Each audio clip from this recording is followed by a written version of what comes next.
where Air Marshal, left us. Nuisance seems to be the new nuance.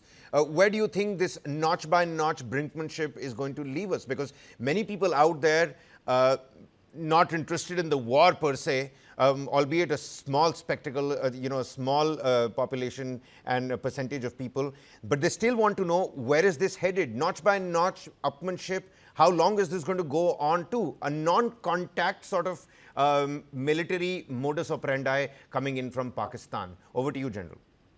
See, today, like seeing the channels, the National Command Authority has cancelled its meeting, which was scheduled today. And Marco Rubio has spoken to the Pakis. And thirdly, even if you've seen, the foreign minister has given a statement if India relents, if they stop targeting us, we'll stop the war. All these indications are possibly there's an indulgence of US now, but they want to quit or have a truce on top, which we shouldn't permit. That is why you're seeing now they started targeting even the day. So we must continue our pressure before we end these strikes on them. Therefore, so that we said we will retaliate in the domain and the intensity which you do it. So presently, they are doing during day, both in the IB and the LC, and also the missile and drones.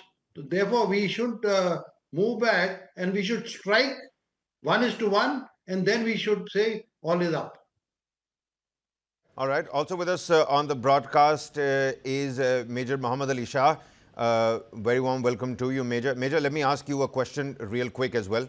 In terms of, global ostracization of Pakistan, and another breaking development very quickly for all the viewers is that Pakistan Prime Minister Shehbaz Sharif is going to address the nation on the Pakistan-India tensions today. What great timing, isn't it? Because we just got to learn from the General that Marco Rubio, the de facto NSA of United States, also dialed up Rawalpindi and Islamabad simultaneously, because that's what you have to do in Pakistan. You have to speak to the army separately and then the administration separately. That happened. There was a statecraft meeting that was planned. The nuke body meeting was supposed to, take place. That also did not happen. I think all after that call from Marco Rubio. But in terms of Indian pressure that the General was talking about, because Saudi Arabia has now reacted, all those global leaders are now coming out, and it's easy for them to say, but ask for de-escalation. Our reality and realism is that we're going all out on this war on terror. Where do you think this is going to happen? Where do you think this is headed next? And is there a pattern at play that you can see from your own understanding of the last,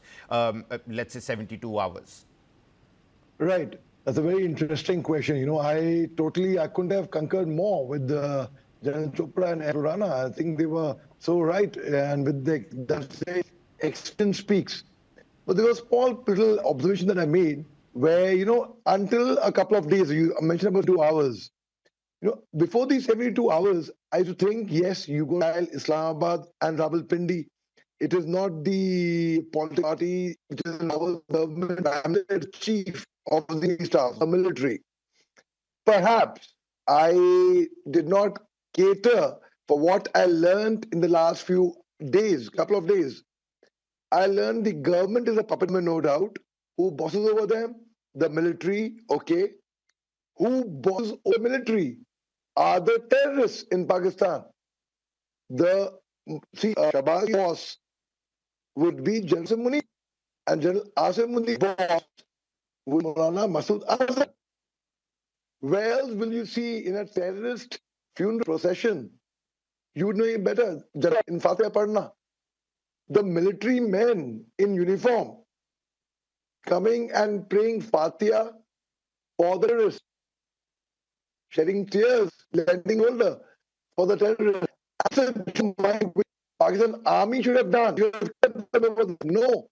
We were the army, I would say, by cleaning up mess of Pakistan. We are very, very precise to the point. Only 10 hit. I think you make